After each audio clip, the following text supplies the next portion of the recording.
Lee, thank you for wanting to do this, first of all, because I know whenever we started talking about it, you were like, when am I going to come on? It's like, dude, we haven't even restarted yet. And you were like, why am I not the first person? So glad that you pressured us enough to think about it. Here. Because the truth is you do have like a really interesting story that I also don't think is much different than most of like what we hear, you know, but it's also really intense, and a lot of people don't know what kind of environment like a serious drug addict grows up in. And then just seeing you, how old are you now? 27. You're 27, dude. Like, I would say from the jump, it was just never good. No. And it took you 6 years, because you got sober at 26, like, with this stint. So yeah, like this stint, I got sober at 26. But it really stopped at like 24. And then I had like 3 month lapse, which, I mean, yeah, I definitely had to restart, but I got to see what sobriety offered. Right, because you were sober, and then you were in Galveston, and which is where you're from. No, it's not where I'm from. I'm definitely from Austin, born and raised. Sounds shady. That does sound shady. I grew up with you. How are you going to say that I'm from Galveston? That's true. Well, let's talk about how it was growing up. So let's just kick it back from the very beginning. Okay. I'm going to fix my hair. You're going to fix your hair? Yeah. All right. Okay. Sorry. I feel like you did nothing. It looks worse. It does look worse. Does it really? God damn it. Okay. Brief intermission, folks. Okay. Sorry. There we go. Let's kick. Absolutely nothing changed. Okay, well, in my head it did. That's what's important. So let's kick it back from the beginning. Very beginning. Okay. Because your shit started in the womb. In the womb, yeah. So I was born in Austin, not Galveston. I was born addicted to methadone and heroin. So it started from the rip. CPS was involved. I was taken away. My mom had to get me back, which, again, this information is all secondhand. So, like, my grandma, I think, got me back originally, and then my mom got me back. Mm-hmm. But yeah, I was born addicted to substances. Like, had to go to the NICU, the whole nine. Like, you know, it's been a part of my life from the beginning. Really part of my whole family's life. I think everyone in my family is an addict except my grandmother and my aunt, one of my aunts. And we love Nanny. Gosh, she's great. We love Nanny. Yeah, we love Nanny. She's great. Yeah. Yeah. It would be so much worse if it wasn't for my grandma. I remember, like, even some of my earliest memories, like, I feel like, you know, like when you're first getting sober and like you don't have a normal sleep schedule, you don't know what it is to be responsible, you don't know like how to basically be a functioning member of society. That was all very evident for my mom, even growing up. Like, she slept all day. My sister would walk and get me from my elementary school, take me home. She took care of me. Things were like, you know, of course, when you're a kid, you don't know these things. But like when you get older, you're like, oh shit, that wasn't normal. Yeah, you know? you're born into the normalcy. Yeah. But really just the routine that your parents have already set for you. Yeah. And then, you know, my dad was in prison in the beginning of my life. So he came back and, you know, they fought a lot. It wasn't like one or the other was the abuser. Like, they were both extremely abusive, both of them. Yeah, I mean, I was born into it in a way. You know, some of my earliest memories were like my mom and dad fighting a lot.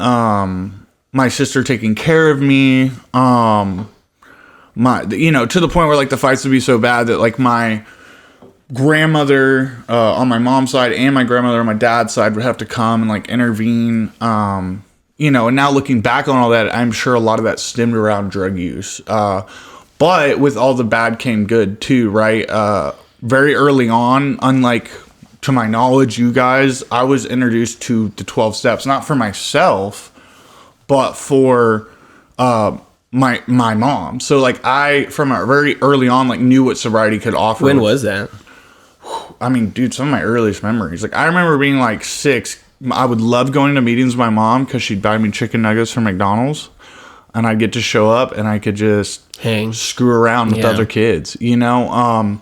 That was NA. It was a little bit different than like the program I'm in, but it was still the same feel. And I've always known that there was a place for people to recover. I mean, especially back then, I think the climate among like 12-step fellowships was a lot different, to my understanding. And it was a lot of rougher individuals that were in NA at the time.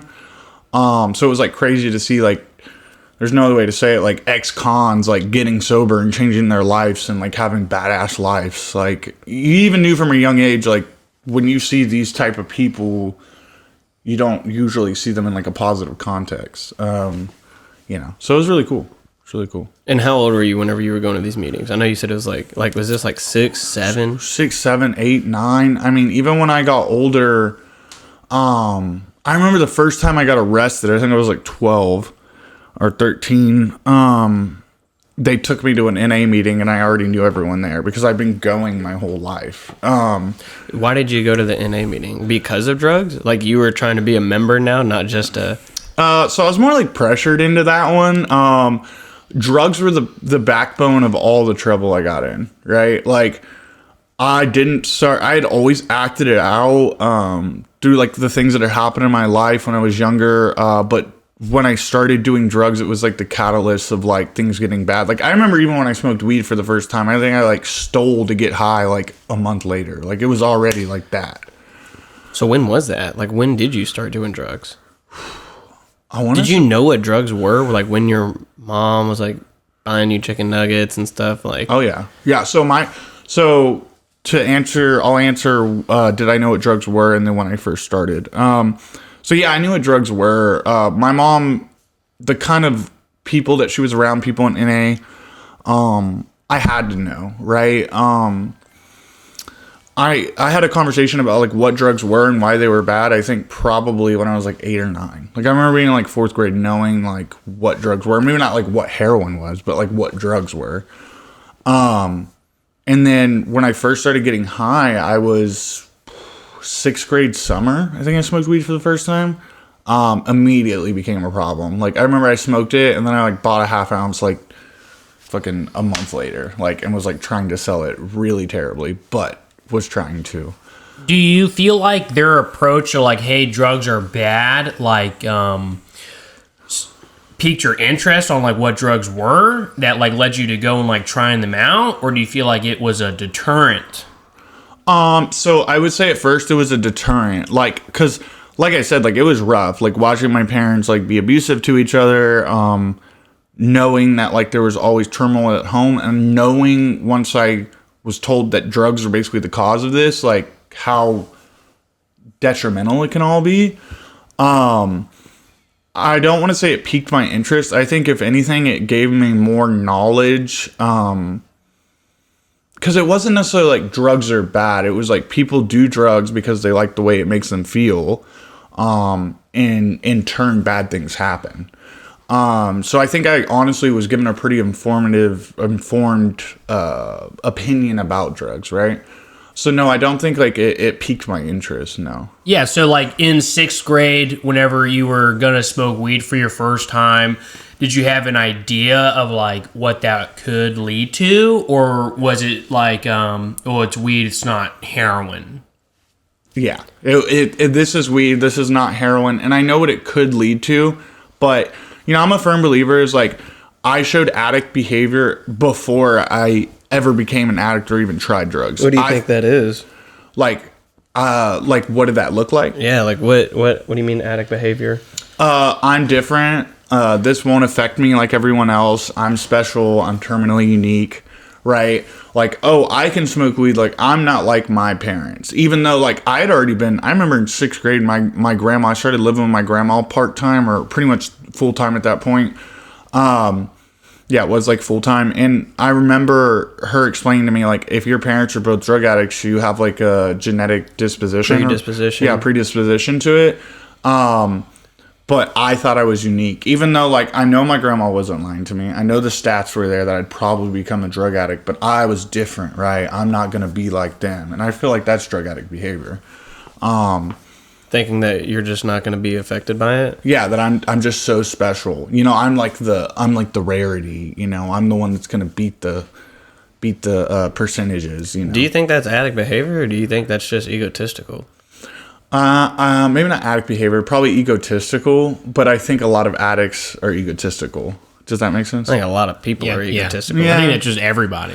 I guess that's a good point. Because when you think about addict behavior, you're thinking about specifically like drug use. Like that's the first thing people think when they say, "Are you like?" For instance, my sister, right? It just got into a drunk driving accident, and she's like 16 or 17. It's pretty scary, but my mom's like, she's not an alcoholic, like she doesn't drink often, and so it's like they're already thinking about like quantifying the amount of times that she drinks or the alcohol use, and it's like, well, yeah, she doesn't seem to show like alcoholic behavior or tendencies, but like she goes to school, she's in high school, she works, you know, so it's like, when does she drink? So it's not like how much does somebody drink, but like when they drink, what happens, you know. And I mean, all three of us are very familiar with like the mental obsession and the physical allergy and like not being able to control it when you do it, you know, but a lot of people don't. And so I don't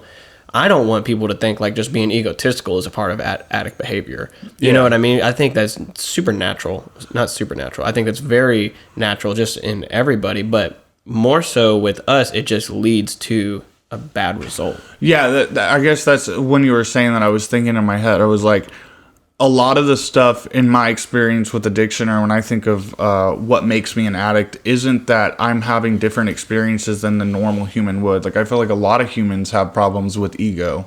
The difference is my ego makes me shoot heroin, whereas like a normal person, it doesn't. So I guess like I wouldn't necessarily say.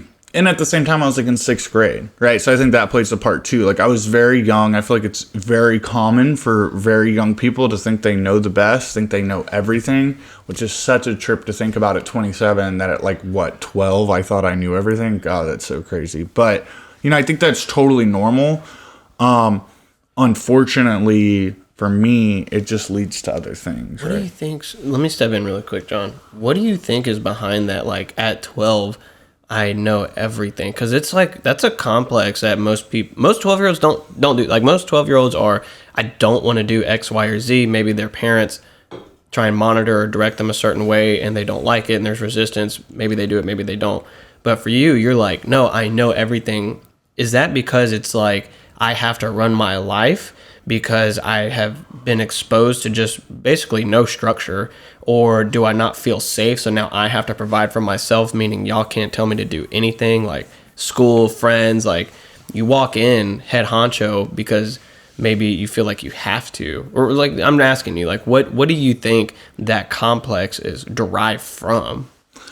Well, for me, I can speak from my experience. I think it was derived from feeling unsafe and unsure in my situation so much. And then getting to a middle school. So I was supposed to go to a middle school in my mom's district, and I went to the one in my district, or in my grandmother's district, I mean, and I didn't know anybody. I felt out of control.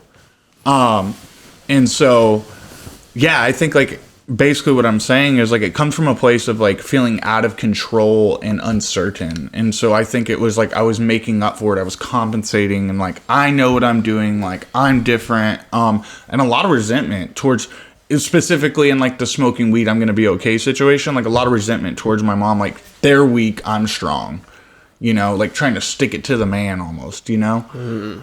Yeah, I think that's where it came from for me. Yeah, I also feel like, because I mean, I have no concept of like how young I really am when I'm 12 years old, because like I started smoking weed when I was 12, and like in that moment I like, for whatever reason, I just feel a lot older, you know? Yeah. But like my siblings are 10 now, and I'm just like, God bless. Like I was a baby when I started smoking weed, and like, you know, leading on that track is just like, I feel like because I was so young, I just have a failure to understand that I am a kid. Like I so desperately want to be an adult. Yeah. And so, and also like, very drastically different in some ways and similar in others, right? But my mom was a young mom, and so me and my sister had to like take care of ourselves, which coincidentally enough still affects me to this day because I'm like worried about what I need, not really what Mackenzie needs, as far as like food or like whatever the hell. But I did have kind of the same drive of, I am an independent person. I'm gonna do what I need to do, so I'm okay, regardless of like what the hell's going on with anybody else. But like I think just being young and not having a good idea of how young I really am played a factor into some of my ways of thinking. And I think too, like bringing it back to like we were talking about being egotistical and like a lot of humans struggle with that. Honestly, like people's perception of like how old they are, I still feel like is still an issue. I was talking to my grandmother the other day and she's like, I still feel way younger than I am. And when we're younger, it seems to be that everyone feels older than they are.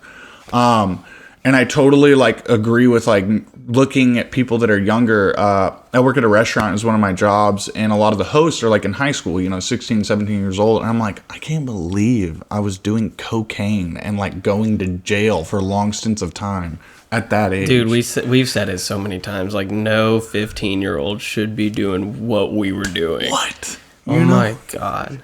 It was crazy. And it's interesting too because like you had absolutely zero structure. None. I had a lot of structure, and yet we met in the middle doing this fucked up shit. Two completely different backgrounds. Yeah, with the structure thing, now that we've already talked about like with my mom and stuff, I think my poor grandma, she just felt bad for what had been going on in my life, and she wanted me to like have this full life, and it backfired in her face. And I don't think it was anything she did or didn't do, to be honest, because you just pointed out a good point. Your dad was super structured. I mean, not even like he was pretty strict way, but he was also a fun dad from what you've told me. I only got to know him through the you trying to hide from him part. But, like he was a good dad. Like he took you to go do things and was like there for you. Bought me stuff. Yeah. Skateboards, games. As long as you just didn't do drugs and ruin your life. Like you were on good terms with your dad. Yeah. Really, Dad, the one thing, Yeah. The one thing. And we still met in the middle. Yeah. And I think that, there's always going to be that. I think that if most people, this is getting sober young, right? And we think about like when we were in high school or even like maybe a little bit after that, there was always that one friend in the friend group that everyone went to their house. Everyone did. Yeah. And that was me, right? But regardless, people from strict backgrounds or not strict or unstructured or structured, if you got it in you, you got it in you. Yeah. That's just the truth. You're going to find a way. Like where there's a will, there's a way, right? It's like, and I found that a lot easier. But I think about that a lot of, I was talking to my grandma the other day and she was like, I wish I was, held you more accountable and I didn't enable you as much. And, I feel like you can get into what ifs and like shoulda, coulda, woulda all day. But at the end of the day, the type of drug addict I was, I genuinely believe I would have been in prison or dead if she would have cut me off sooner, because the younger I was, the more wild I was. And you remember how I was. You were insanely wild. Yeah. So, but it's like the structure, like, I don't know if there's a saying for it, but it's like with the added structure that there is just, I find just a new way out. Mm-hmm. Like you could put up as many walls as you want. I'm going to dig a hole. Exactly. With my father being like loose and strict at the same time, right? Like come home at this certain time, don't do drugs, go to school, whatever. Like I still found, I like was weaving through his guidelines and did everything I could within that too, to try and maintain some kind of accountability. That way I could keep doing it. That's the weird thing, is that with the structure that I had, especially legally with probation, I was able to stop smoking weed on probation because I wanted to smoke weed again as fast as I could, So, and don't get me wrong, like I did like the Spice, the K2, the Formac, like I did all of that stuff. Yeah, you did. But like I wouldn't smoke weed because I didn't want to extend that longer. So it's like you look at this abstinence period, from weed, and it's all motivated by getting back to weed. Absolutely. That's still my driving factor. So it's like it's a prime excuse to be like, I'm not a drug addict because I didn't smoke weed. But then you think about the reason why I didn't smoke weed, and it's drug addict behavior. Yeah, I mean, like, I think the thing is like, this is kind of on the same topic, but changing it too is like, you weren't done. Like, there is a point, like, for everyone it looks different, but like, for me, it's like, I was put on probation a lot too when I was a juvenile, right? I looked up to you. I was like, I want to do that. For real. You and Jake. I was like, y'all are on probation? That's tight. Yeah, isn't it sick? Then I got on probation. Cool? Yeah, then I got on probation. I was like, this is not tight. It was not tight. Yeah. No, it was so whack. Yeah. But anyways. Yeah, so like, I think like, because it was the same way for me, right? Like, I don't know if you remember, like, I didn't smoke weed either when I was on probation. Like, I did a lot of other things, don't get me wrong, like Formic, acid, you know, drinking, whatever, right? But I wasn't done. I remember somebody asked me, you know what question I really hate in sobriety is like, what? It's usually someone that's not in the program that asks it. They're like, what was it that made you stop? And I don't have like this like, well, I just, you know, this person died and it made me stop because like my mom died, my dad died, like all these people died, like I'd found people dead, like all this screwed up shit had happened, right? But the truth of the matter is like one day I just got tired of digging under the wall. I got tired of finding another way. I was just like, this is exhausting. So exhausting. It's just so exhausting. I've been doing it since like, what? I was 14? You know, because the first couple of years you can get away with it. You're just so young. No one expects a 12-year-old to be smoking weed, you know? But then pretty quickly you start getting caught and the consequences start coming. And yeah, I just don't think we were done. And it's just crazy. Like there's always, and honestly, I don't know if you can relate to this, but like part of the high was getting away with it.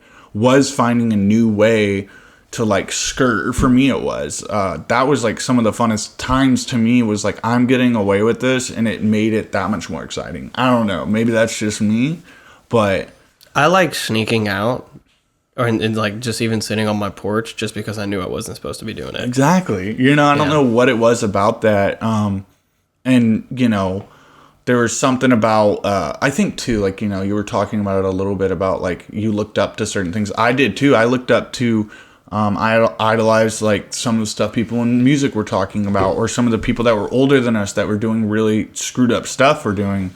And when you're young, I don't know what it is, but getting away with it for me kind of correlated to like crime, and it's so cringy to say, but like I really looked up to that kind of stuff. I thought it was cool. I thought that's what made someone brave or a man. I don't know. Well, I always thought that they were like more free than I was. Yeah. Like looking at the kids, because I wasn't like the skipping school kind of guy. I would just get high at school. Mm-hmm. But like I would look at the kids that were skipping school and be like, damn, I wish I could fucking do that. Yes. I wish I had it in me, because like breaking the rules really gave me, sounded like y'all two were like, yeah, this is fucking fun. I would be like loads of anxiety, but like I would just push through that shit because I was like, I need to go get fucking high, you know, or if it was like sneaking out of the window or in the garage, it's like I would just be like in this full like fight or flight fucking response where I'm just like, I'm gonna get caught, you know. Yeah. But I need to, you know, I need to go. I saw y'all just like being respected, you know, like, because I didn't really start having a major problem until I was in high school at Crockett with y'all. And I 100% still showed that drug addict behavior since the first time I smoked weed. I smoked weed at Death Hills with like Seth, Tyler Hopper, like a lot of these friends that I was constantly hanging around with. And when I smoked weed for the first time, I don't think I got high, but I then just immediately picked up a cigarette butt and lit it. The very first time. And so like drug addict behavior was there. But everybody else like just seemed like the person to be around, which like no one really wanted to come to my house, you know, no one really wanted to come to my mom's house either, you know, because it was so whatever, it just wasn't what they were doing. They had all of this cool freedom and stuff and ability to do whatever they wanted to, especially at like Nanny's, right? Like that was the spot. And that's what I wanted to be appreciated. I wanted to be liked, you know, I wanted my friends to think that I was cool, not just like the kid that skates, you know, but I wanted to be something bigger than what I was. When I legit started smoking weed, which wasn't far long after the first time I smoked weed, I guess like maybe 2 years, dude, I have like that need to be noticed or appreciated or what like from other people was gone. Like that was it's so weird to think about because I literally was fine all by myself, like for one of the first times ever, you know. And there was like a couple other things that made me okay by myself, which was like skating, gaming, porn. Like I didn't worry about anybody when I was watching porn as a kid, and drugs. And drugs were these things that I could buy and stuff. And so there was like a supply and demand. I had internet, so I could play games all day. But then even playing with like Richie or like other people online, like I was still getting shit on, you know, and it wasn't like that fun of an environment. Whereas doing drugs, it was like I no longer cared about anybody that was or wasn't there. I was finally okay with myself. Yeah, I think, you know, speaking on that, I think that's okay. So like what that emulates to me today is like fellowship, right? Like for me, like when I smoked weed or did drugs, I also, even though when you saw me, it's weird how like perspective is everything, right? Because when you saw me, you were like, at that point I had friends in high school, I had established friendships, but it's weird because in 6th grade, when I was the new kid in school, my grandpa would pick me up once a week to go to Culver's next to Covington. Yeah. Because I was so lonely and everyone thought I was so weird because I was in SBS, which is social behavior skill classes, because I had a huge anger problem and I had a lot of trauma, physical and sexual, when I was younger that was pouring over into me growing up. And, you know, I felt like I belonged the same way. Like when I did drugs, I felt like I genuinely belonged. People liked me. I didn't have to. Keep going. Are we fixing it? Yeah, just bringing you up a little. Okay. Yeah, I felt like I belong. And it stayed like that for a long time. I mean, you remember, like, even in high school, like, there would be people I would never normally hang out with, but if they were smoking weed, it was like, whatever, this is the thing to do. They're cool. Like, it's fine. I don't think it was like a conscious, like, they're cool because they smoke weed. It's just like they're around. I feel more open to get to know someone, and then like I'm cooler with them. And today, in sobriety, like people talk about like what's my favorite. Like I remember I got asked the other day, like, what's my favorite thing about being sober? And like, dude, like just like weed, or not just weed, but like drugs I've had in common for so many years with people. Today, it's like that I'm sober, and what I was searching for, it sounds like you were searching for too, was like genuine friendship and people that gave a shit about you. But, like, that was all a mirage, you know, pretty quickly in addiction, because, like, no one really gave a shit about you. And today I have those things, and that's fucking dope. And that's why, like, people talk about, like, I wouldn't have got sober if it was whack. And it's true, because would not be sober if I didn't have that. You know, the fellowship is, like, the biggest part for me right now. Which I know y'all both had said, like, earlier in sobriety, like, the first couple of years, it, like, held y'all over, too, as well. It's probably the only reason. Absolutely. I mean, like... Like, I mean, I consider myself to have won the lottery. Yeah. You know, as far as, like, leaving Phoenix House, going to UDOM, and then getting Tyler, Mike, and Jackson, and the whole, like, crew, you know, the band of misfits that we had over there. In that, because we were all young, and we were all just, like, being kids, doing dumbass stuff all the time. Yeah, all the time. And it was just incredible. But like I think that you bring up an interesting point too, where like in the AA literature, or say like, you know, what we need is a sufficient substitute for like everything. You know, it wasn't just like a sufficient substitute for drugs and alcohol. It's also a substitute for like friends, a substitute for activities, a substitute for like a way of thinking and a way of living. Like, and like quite literally, like every part of my life needed to be substituted with something that was, you know, I would say equal to but different. You know, opposite. You know, and so as far as like friends, like, yeah, all my friends were fucking shitty. I went to rehab for 4 months, didn't tell anybody I was going, and when I got out, I had one text message. I didn't have many messages either. I remember pulling my phone, I was like, yeah, the homies would probably be real curious where the fuck I've been at, because I was just gone. And I had one guy's name was Vladimir. Yeah.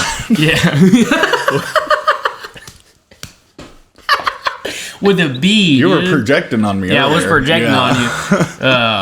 And it was like one guy, he was like, hey, man. And I was like, yeah. And I was like, how does that happen? Yeah. Like, no one gave a fuck, you know? Yeah. I just fall off the face of their same thing when I went to the mental hospital. I was gone for like 8 days and no one had any questions. And like to that precise situation, like I didn't really have a lot of people like reach out to me when I went to jail either, or get out of treatment. Like no one really cared, you know, because it was normal. Everyone went to jail and treatment with us. Yeah. When I died in 2020 and drowned in recovery, like what I guess I was sober 5.5 years. Dude, there was so many, like hundreds of messages from people, and you almost forget how many like people are in your life. And it was the most amount of love I've ever felt, ever. Yeah. And I was like, oh my God, so many people care, you know, which was just such a big difference.